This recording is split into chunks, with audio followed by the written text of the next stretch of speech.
siang pemirsa, bersama saya Diandra Mukni. Selama 30 menit ke depan saya akan menemani Anda tentunya hanya di Speak After Lunch. Pemirsa, siang ini kita akan berdiskusi secara komprehensif bersama para ahli mengenai klaim sumber air pegunungan serta mencari tahu bagaimana proses pengambilan air dari akuifer sebagai metode yang rasional, higienis dan berkelanjutan dalam menjaga kemurnian serta kelestarian sumber daya air pegunungan. Oleh karena itu sudah hadir bersama saya ada Bapak Karyanto Wibowo selaku Senior Director Public Affairs and Sustainability Aqua.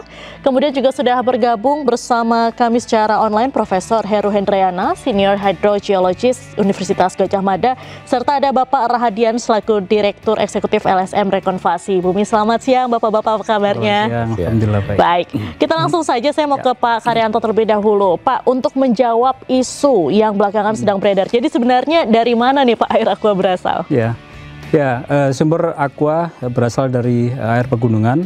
Jadi sampai dengan saat ini aqua mengambil sumber air pegunungan dari 19 sumber yang berasal dari pegunungan vulkanik yang tersebar di seluruh Indonesia. Nah, sumber air ini berasal dari akuifer dalam, di mana kita mengambil air di kedalaman kurang lebih antara 40 sampai dengan 140 meter di bawah tanah. Kenapa kita mengambil air dari akuifer dalam itu? Karena memang lapisan ini, akuifer ini dilindungi oleh lapisan yang sangat kedap sehingga bisa melindungi dari potensi cemaran oleh aktivitas manusia.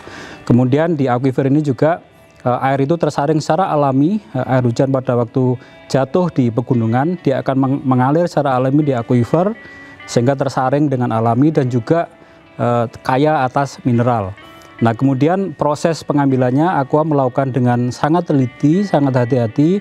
Ada kriteria yang harus kita penuhi, yaitu 9 kriteria ilmiah, antara lain seperti aliran air, parameter fisik, parameter kimia, lingkungan di sekitar mata airnya, mikrobiologinya seperti apa, stabilitas fisik, kemudian stabilitas kimia, potensi keberlanjutan sumber daya air, termasuk di dalamnya adalah infrastrukturnya. Kemudian ada juga 5 tahapan evaluasi. Jadi yang pertama, kita identify dengan melakukan studi kelayakan yang baik dan benar. Kita lakukan studi geologi, kemudian studi geolistrik, dan juga proses eksplorasi dan pendayagunaan sumber air yang berkelanjutan. Baik. Nah, proses itu kita lewati kurang lebih minimal setahun, sehingga kita mengetahui siklus dari air di tempat yang kita beroperasi.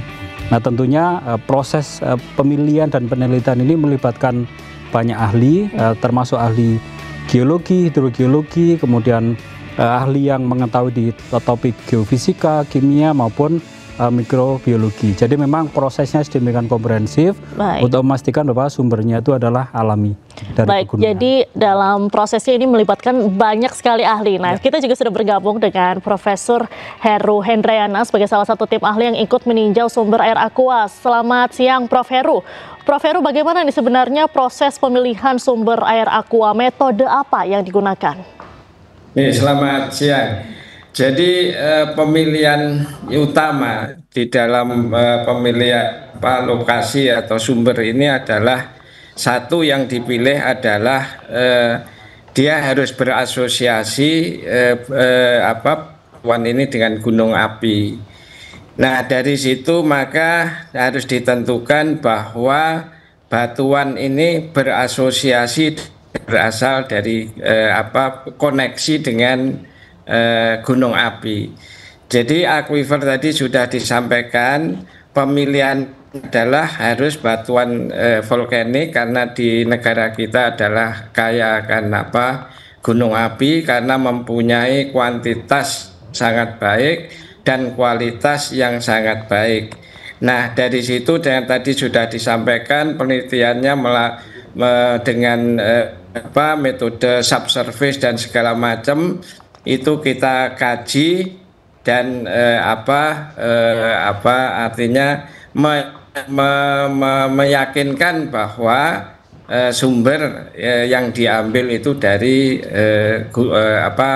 lingkungan gunung api.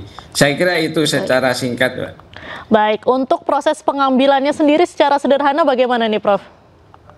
Jadi karena akuifer yang diambil, air tanah yang diambil itu adalah akuifer dalam, maka pengambilannya dilakukan dengan cara pemboran. Jadi pemboran ini adalah salah satu cara, hanya cara untuk mengambil air tanah yang dalam. Tentunya dengan teknologi pemboran yang tidak biasa, tapi menggunakan teknologi yang sangat-sangat canggih valid ya, untuk mengambil airnya. Baik, baik. Kita langsung ke Pak Rahadian. Pak Rahadian, topik sumber air ini kan belakangan menyita banyak sekali perhatian dari publik. Bagaimana pandangan Bapak mengenai hal tersebut? Saya pikir ini pembelajaran yang menarik dengan adanya kasus ini.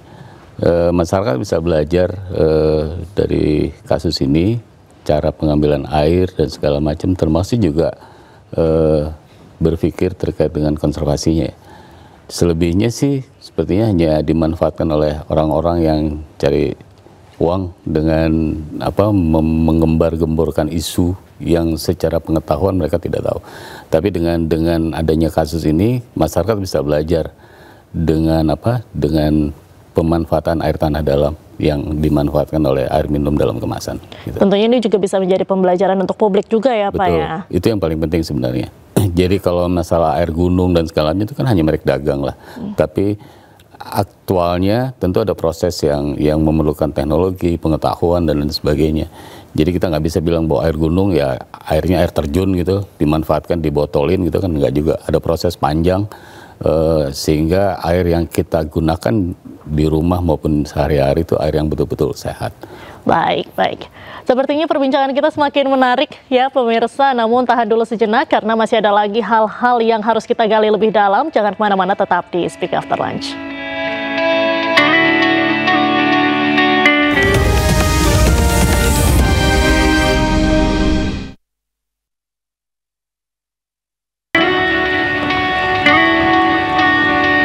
Anda kembali di Speak After Lunch bersama saya Diandra Mukni. Pemirsa masih membahas mengenai tema kita pada hari ini, menjawab dari mana sumber air aqua. Kita langsung bergabung kembali dengan Prof. Heru Hendrayana.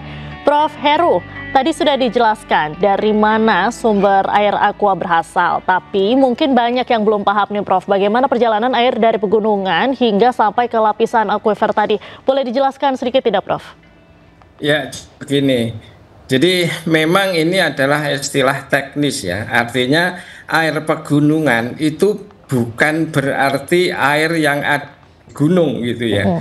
Jadi air pegunungan itu artinya di dalam sistem hidrogeologi itu harus melalui sistem akuifer volkanik, melalui batuan yang terkoneksi dengan gunung api. Dan ini mengikuti pola-pola pengendapan gunung api, sehingga akuifer ini kita sebut sebagai akuifer volkanik dan airnya disebut air pegunungan. Jadi sekali lagi air pegunungan tidak harus ambil di pegunungan, tetapi dia mengikuti sistem aliran pegunungan, endapan gunung api sehingga dia mengalir sampai di bawah yang itu merupakan endapan akuifer volkanik tadi gitu. Baik. Nah, berarti memang di sini banyak yang salah kaprah karena orang-orang mengira adalah sumber air pegunungan adalah air yang diambil dari gunung begitu ya Prof-nya. Prof, mengapa tapi sumber air pegunungan ini banyak dipilih oleh para produsen air minum dalam kemasan sebagai sumber airnya? Ya, karena di Indonesia pegunungan kita itu termasuk gunung api kuarter, jadi muda, masih aktif, sehingga batuan yang produk batuan gunung api di Indonesia itu masih fresh. Secara kuantitas endapan gunung api ini sangat menghasilkan, menyimpan sumber air yang sangat banyak dari sisi kuantitas. Nah, dari sisi kualitas, karena batuannya fresh, dia memberikan mineral-mineral pada air, karena ini ada hubungan koneksi air dan batuan yang cukup lama, sehingga batuan ini memberikan mineral pada air yang dikandungnya dan memberi kualitas yang sangat baik. Jadi secara kuantitas dan kualitas endapan gunung api ini memang memberikan air tanah yang sangat berkualitas. Itu kira-kira. Baik, baik. Kita beralih ke Pak Karyanto. Pak Karyanto, bagaimana nih Aqua itu memastikan agar kualitas airnya terjaga hingga sampai ke tangan konsumen? Ya, kami di Aqua mempunyai komitmen yang luar biasa untuk memastikan kualitas terjaga sampai dengan tangan konsumen. Tentunya kita mulai dari sumbernya sendiri. Jadi kita pastikan sumber air Aqua itu akan terlindungi, termasuk di daerah resapan airnya, kemudian juga di sekitar sumber itu sendiri. Kemudian kita pastikan juga air dari sumber masuk ke fasilitas produksi kita itu terjaga. Misalnya kita memakai pipa juga dengan pipa yang berkualitas tinggi, food grade. Proses produksinya juga dilakukan dengan proses yang sangat canggih, sehingga tanpa ada sentuhan tangan manusia di situ ya. Jadi kita pastikan kualitasnya. Kemudian kita tentunya melewati sekian banyak parameter pengukuran kualitas yang dilakukan, lebih dari 400 parameter yang dilakukan untuk memastikan kualitas itu tetap terjaga. Dan tentunya kita pastikan comply atau mematuhi aturan yang sudah ditetapkan oleh otoritas, antara lain dari BPOM terkait dengan izin edar, kemudian terkait juga dengan SNI yang harus kita penuhi, termasuk di dalamnya adalah sertifikasi halal. Jadi untuk memastikan bahwa kita mematuhi aturan itu dilakukan banyak sekali audit yang komprehensif dari hulu sampai dengan hilir. Kemudian yang tidak kalah pentingnya juga adalah bagaimana kita memastikan produk itu pada akhirnya sampai ke tangan konsumen dengan kualitas yang masih terjaga seperti pada saat air itu masuk ke dalam proses produksi kita. Itu yang kita pastikan, proses logistiknya, proses pendistribusiannya sampai ke tangan konsumen kita pastikan kualitas tetap terjaga. Ya. Tapi kan tadi juga dibilang ada 400 parameter ini, berarti kan prosesnya sangat panjang begitu. Benar-benar dipastikan agar Aqua ini memastikan keaslian kemurnian airnya tidak hanya dari hulu ke hilir bahkan sampai ke konsumen begitu. Ini parameternya apa aja nih Pak? Yang paling penting mungkin. Ya, ada beberapa parameter yang tentunya kita pastikan parameter terkait dengan bagaimana unsur kimia, kemudian fisika, mikrobiologi.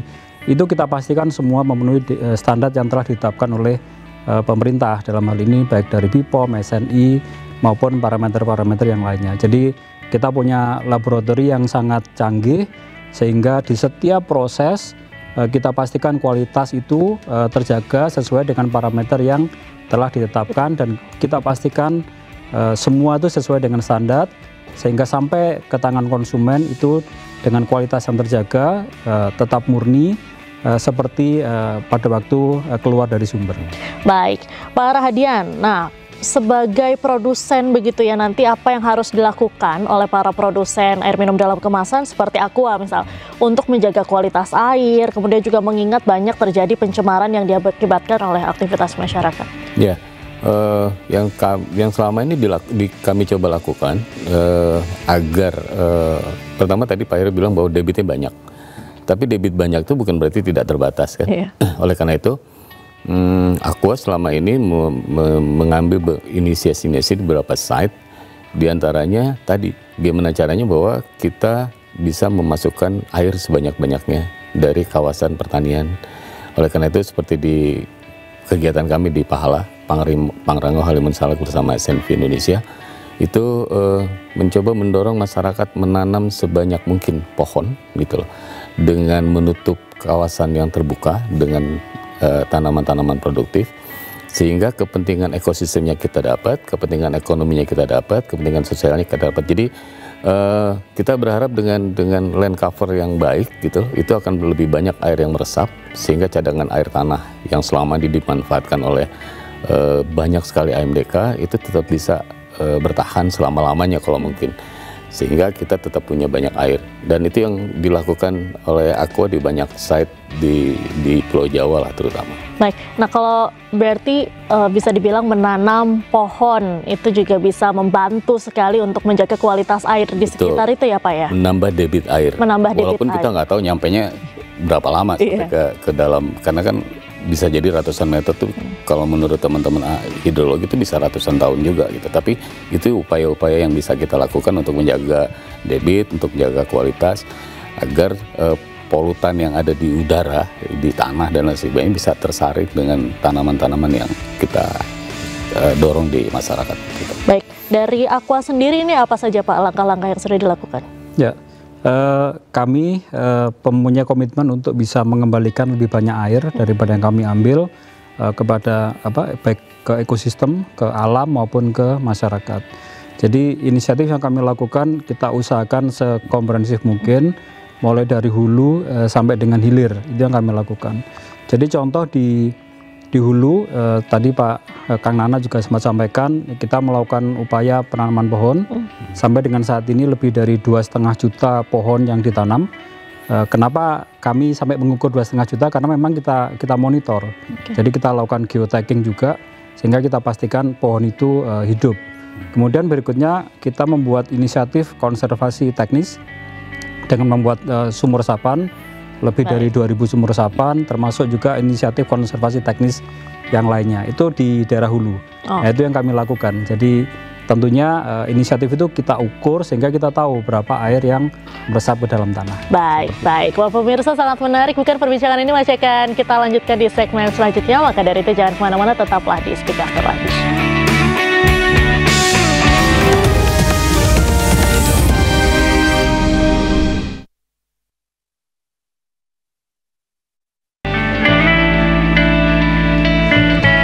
Anda masih menyaksikan Speak After Lunch bersama saya Diandra Mukni. Pemirsa, kita lanjutkan perbincangan yang sangat seru siang hari ini. Kita ke Prof. Heru Hendriana kembali. Prof. Heru, apakah ketersediaan air masyarakat ini akan terganggu dengan adanya operasional produksi air minum dalam kemasan ini, Pak? Jadi begini, saya menjelaskan bahwa air yang diambil dari industri AMDK ini berbeda dengan air yang diambil oleh masyarakat melalui sumur dangkal. Jadi sudah disampaikan tadi bahwa air yang diambil ini adalah air tanah dalam, sedangkan air tanah dangkal digunakan oleh penduduk pada umumnya, masyarakat. Jadi tidak ada hubungan antara air tanah di atas dan di bawahnya, apalagi ini sudah dipastikan bahwa akuifer yang dalam ada penyekatnya, ada pelindungnya, sehingga tidak terhubung dengan akuifer yang dangkal. Itu yang pertama. Yang kedua, pemerintah setiap ada pemboran untuk usaha itu melalui perizinan. Dan perizinan ini sangat-sangat ketat. Harus mengikuti rekomtek, namanya rekomendasi teknis. Jadi harus di kedalaman berapa, debit berapa, itu sudah ditentukan. Jadi selama perusahaan AMDK manapun mengikuti aturan pemerintah, itu dijamin tidak akan mempengaruhi kebutuhan air masyarakat yang di atasnya melalui sumur dangkal. Jadi rekomendasi teknis yang harus diikuti dan dengan ketat, karena ini yang melindungi kebutuhan air masyarakat. Saya kira itu. Baik, jadi bisa dibilang ini tidak mengganggu masyarakat karena kedalaman air yang diambil tuh berbeda ya Pak ya? Iya. Baik. Pak Prof. Heru, menurut Prof. Heru sendiri langkah konservasi apa Pak yang idealnya dilakukan oleh para produsen AMDK ini? Jadi tadi sudah disinggung Pak Radian dan Pak Karyan. Programnya bisa seperti itu dan itu sangat baik. Hanya yang paling penting adalah dilakukan di lokasi yang tepat. Nah, karena tadi sudah diketahui dari mana asalnya air yang diambil, maka konservasi itu harus dilakukan sebaiknya atau optimal di daerah pengisiannya. Jadi asal usul air tanah, usul air yang diambil itu menjadi sangat penting diketahui, sehingga nanti program-program konservasinya itu dilakukan di lokasi yang tempat di mana air tanah itu meresap. Saya kira itu, kalau programnya saya kira sudah baik, semuanya sudah, hanya tempatnya perlu diteliti dengan baik. Baik, jadi yang penting tempatnya. Nah, Ya, Pak Karyanto, lokasi. menyambung dari penjelasan Prof. Heru tadi, apa sih langkah konservasi air yang telah dilakukan oleh Aqua selama ini? Tadi kan juga sudah disinggung, yaitu ada penanaman 2,5 juta pohon. Nah, selain itu ada langkah lain nggak, Pak? Ya, sedikit mungkin menyambung dari Prof. Heru, lokasi memang sangat penting dan semua itu kita lakukan berdasarkan riset. Jadi dari hasil riset yang komprehensif, kita tahu daerah resapan air itu di mana. Nah, itu yang menjadi fokus kita. Nah, kemudian selain di daerah resapan tadi, karena Aqua adalah air pegunungan, memang pabrik kita mendekat ke pegunungan. Jadi memang sekitar pabrik kita itu banyak sekali para petani nih yang mereka tentunya bekerjasama dengan kita, bagaimana kita berusaha untuk mengedukasi para petani dan juga bekerjasama dengan mereka untuk memperkenalkan proses atau praktek pertanian yang lebih ramah lingkungan sehingga bisa mengurangi cemaran air. Kemudian yang tidak kalah pentingnya juga adalah akses air bersih. Ini juga sudah menjadi peraturan juga, kita memberikan akses air bersih sesuai dengan aturan 15% dari air yang kita ambil, tapi Aqua secara keseluruhan kita sudah jauh melebihi dari 15% itu. Nah, yang tidak kalah pentingnya juga adalah kolaborasi. Jadi tadi Kang Nana sempat sampaikan juga melakukan inisiatif sendiri itu mungkin impactnya kurang besar, sehingga kita berkolaborasi memberikan dampak yang lebih besar. Kita tergabung dengan banyak sekali forum DAS atau forum forum untuk melakukan penyelamatan DAS di tempat kita beroperasi. Nah, hal yang lain juga yang kita juga sedang menginisiasi menjadi bagian dari forum DAS untuk melakukan pembayaran jasa lingkungan. Jadi bagaimana kita memberikan kontribusi kepada masyarakat di hulu untuk bersama-sama melakukan penyelamatan DAS, di mana kita memberikan dukungan agar mereka bisa melakukan inisiatif tersebut. Nah, kemudian atas upaya tersebut ya alhamdulillah saat ini Aqua juga mendapatkan beberapa penghargaan, salah satunya adalah Propermas dari Kementerian Lingkungan Hidup yang saat ini kami satu-satunya perusahaan AMDK yang mendapatkan Propermas itu dari pemerintah. Jadi semoga ini bisa membuat kami lebih bersemangat ya untuk melakukan inisiatif yang memberikan dampak positif untuk sumber daya air. Baik, Pak Rahadian, ini kan juga sudah sering mengerjakan program konservasi bersama Aqua. Bisa diceritakan sedikit Pak, contoh konservasi air yang telah dilakukan itu seperti apa? Kemudian program tersebut apa benar-benar memberikan dampak bagi masyarakat sekitar? Ya, kami melakukan ada beberapa strategi yang kita lakukan tadi seperti yang disampaikan Pak Karyanto. Jadi inisiatif yang pertama dilakukan adalah membentuk forum multi pihak. Kenapa kita berbasis forum multi pihak? Karena ini menyangkut kawasan yang luas. Jadi nggak mungkin hanya dilakukan oleh Aqua sendiri. Sementara industri AMDK-nya lebih dari 1, mungkin lebih dari 10 di sebuah kawasan. Kemudian juga kita mendorong keterlibatan pemerintah dalam forum multi pihak ini, sehingga kita berharap dengan kolaborasi ini gitu loh. Kolaborasi ini tadi kita bisa meresapkan air sebanyak-banyaknya di satu sisi. Kemudian di sisi lain dengan pertanian regeneratif yang kita lakukan, kita bisa memberikan additional income buat petani-petani kita. Di samping juga membayar jasa lingkungan. Di Sukabumi itu setiap sumur masyarakat menerima 50.000 untuk maintenance mereka. Nah, jasa lingkungan itu menjadi menarik karena bukan semacam CSR lah, tapi ada indikator kinerja yang terukur gitu loh. Jadi kalau misalkan masyarakat punya sumur, sumurnya diurus, airnya masuk, meresap, nah itu mereka berhak atas pembayaran itu. Jadi 600.000 lumayan lah setahun. Setahun satu sumur. Satu kelompok ada yang punya 10 sumur, jadi mereka punya 6 juta. Dan yang menariknya, uang yang mereka terima itu tidak melulu dikonsumsi, tapi juga dijadikan modal bisnis berbasis kelompok. Ada yang menanam jeruk dan segala macam, sehingga kita berharap dengan pendampingan dan lain sebagainya, uang yang tidak seberapa buat orang kota itu, gitu kan, bisa membangun multiplier effect yang besar buat membangun ekonomi mereka. Jadi sekali lagi bahwa keterlibatan forum, jasa lingkungan itu melulu sebenarnya untuk kepentingan kita membangun keseimbangan ekologi, sosial, dan ekonomi di lokasi yang kita pastikan bahwa itu kawasan imbuhan yang seperti disampaikan oleh Profesor Heru. Jadi kita nggak sembarangan melakukan kegiatan, jadi ada berdasarkan riset-riset ahli sehingga kita melakukan kegiatan di lokasi yang tepat.